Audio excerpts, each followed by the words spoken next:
Well, that was, as they say in Boston, a wicked cold day back in January of 2014 during the polar vortex outbreak here in Chicago. Now, the reason I showed that is a little while back, a commenter mentioned freeze-proofing. Because, you know, the Lumix G9 is freeze-proof. The 12 to 35 millimeter f2.8 lens is freeze-proof as well. Also, both are supposed to be weather sealed. The G95, slightly stepped down, is not rated as freeze-proof. It is weather sealed. The 12 to 60 kit Lumix lens, weather sealed, not freeze-proof. But, and here's the but, what camera do you think I shot on that frigid day in Chicago back in 2014? A Canon EOS 70D with a Sigma 17 to 50 f2.8 zoom lens. Neither of those are rated as being freeze-proof. And the Sigma is definitely not weather sealed. The Canon, I think Canon said that the 70D, I think they were always vague about it, but it was always, oh yeah, there's some weather sealing in there. But if you look at the very end of the professional DSLR, the models that came right before the mirrorless era from Nikon and Canon. If you look at the Nikon D5's operating ambient operating temperature specification, on the low end, 0 degrees Celsius, 32 degrees Fahrenheit, up to 40 degrees Celsius, 104 degrees Fahrenheit. Okay.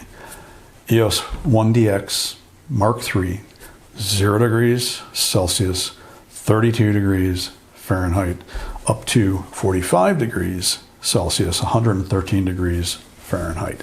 So neither one of those cameras was actually rated as being something you would take out on a day like I took that Prosumer 70D out onto the beach with. But everybody did. Plenty of people taking those professional grade cameras to Antarctica and exposing those cameras to really frigid temperatures, and they generally worked. And you're talking about film cameras before that, the professional grade Nikons and Canons, those were being used too. The thing that you had to worry about with film was the film getting brittle and breaking. That would actually happen. And the other thing you have to do on a day like that, and I had to do that out on the beach that day, is keep a battery in your pocket and not a coat pocket. You got to keep it in a pocket near your skin so that battery stays warm, because what happens is the battery poops out. Cold temperatures, batteries are a chemical reaction. The colder it is, the slower the reaction. So your batteries will poop out because they've gotten too cold. So you got to pop a battery out, pull the one in your pocket out, pop it in the camera, put the one that you had in the camera in your pocket to warm it back up, and essentially you're going to be shuttling batteries. So I'm not even sure what they mean by freeze proofing. I mean, maybe there's certain things that they do to make sure the camera works in frigid temperatures, but up until recently, they didn't really have to. Are there things different about a mirrorless camera? Yeah, that's more electronics rather than mechanical. If you think back to film cameras, the earliest film cameras, if you look like on a Leica M3, it's mechanical. There's nothing electronic in there. If you look at the Nikkormat, the FT had a meter, so the battery ran the meter, but the rest of the camera was pretty much mechanical. So if those cameras got wet, you know, that's not good for them. The thing that we would do is just take the lens off, let the camera dry out, and maybe send it in for checkup and cleaning, and you're probably okay. But as cameras advanced and got more and more electronic, water getting in became a problem. So that actually segues us to another thing. Weather sealing. Again, how much of that is marketing and how much of that is real? Well, when it comes to sealing against things getting into the camera, there are what are called IP ratings, and that stands for ingress protection.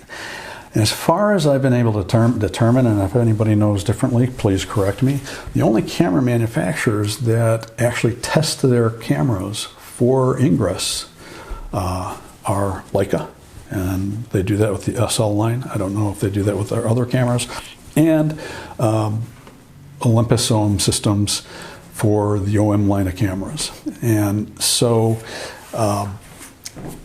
the IP rating is a IP with a 2-digit number, and the first number is the dust protection, and the second number is moisture protection. So the dust protection number goes from 0 to 6. I believe the Leica and the Olympus cameras are level 5 for dust protection, which is one step down from the top. The IP level 6 for dust protection means dust doesn't get in. It's sealed. Level 5 means that you can get some dust in there, but it shouldn't affect the operation of the instrument.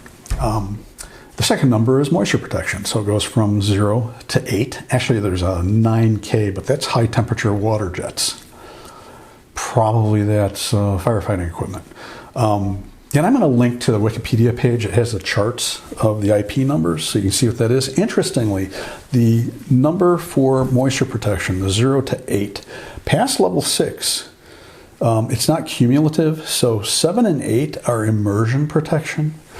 So 7 is if you drop your phone in water and it's less than a meter deep, it can be in there for a certain amount of time before water gets into the phone, which is really useful these days because a long time ago I turned my iPhone 3 into an iTurd. I managed to save it with the rice trick, which you can look up. But just because it is resistant to immersion doesn't mean that it may not be damaged by high pressure water jets, which is level 5, I think. I have taken cameras out, going back into the film era, from the Canon FD system, Canon EOS film cameras out in light rains. I'm pretty sure those weren't rated. Never had a problem. On the other hand, if you go online, you will find people saying, I found one on DP Review, a commenter in the Micro Four Thirds forum, who said that they took out a Lumix 12 to 35 f2.8, might have been the first version, into a thunderstorm and water got inside the lens. There's some people who said that the version 2 of that lens is actually better sealed. I don't know. But I would be hesitant to take really my expensive camera equipment out into a driving rainstorm. I would use the baggie trick. So you take a baggie, you take an old style baggie, not a Ziploc, and you put the camera in the baggie and have the lens pointing out the opening. You put a rubber band around it, and that's going to seal the camera pretty well. Now, the other thing to be aware is that if you have a weather-sealed camera and you put a non-weather-sealed lens on it, in other words, a lens that doesn't have a gasket around the mount, you don't have a weather-sealed camera. And manufacturers weather-seal some lenses and they don't weather-seal others. Usually the lower-end lenses don't get weather sealing. If you look at Canon L, those lenses are all supposed to be weather-sealed if you put a filter on the front. That's not unique to Canon. But if I take my G95 and I put my 45 to 150 zoom lens on it, which is an inexpensive zoom lens, that lens is not weather sealed. So it gets wet, water's going to go around the mount and into the camera. So again, you need to be a little smart about things. I think it's a really good idea after you have exposed your camera to the elements, maybe gotten it wet, that you let it sit out. Don't put it back in your bag when you get home. Let it sit out. Take the lens off. Let it sit out. Let it dry out. Going back to the guy who had the unfortunate incident with his 12 to 35 millimeter Lumix f2.8, Panasonic wouldn't cover the damage. And so I would take any claims of weather sealing with a little grain of salt unless your equipment is IP rated. And again, I haven't been able to find anything that says Panasonic uses IP ratings. So how much testing they do, it's a good question. Anyway, that's it for now. If this was helpful to you, please hit that like button. If you have any questions, comments, any insights, I made a mistake, pop the comment down below. Got Thanksgiving here in the States coming up. I'm probably not going to get another video up until after that. Might get one or two more before the end of the year. But now we're coming into the holiday season, so of course things are going to be getting hectic. Anyway, so hope everybody has a great Thanksgiving here in the States, and everybody else has a wonderful time as well. And I'm Todd Banner. I will see you next time.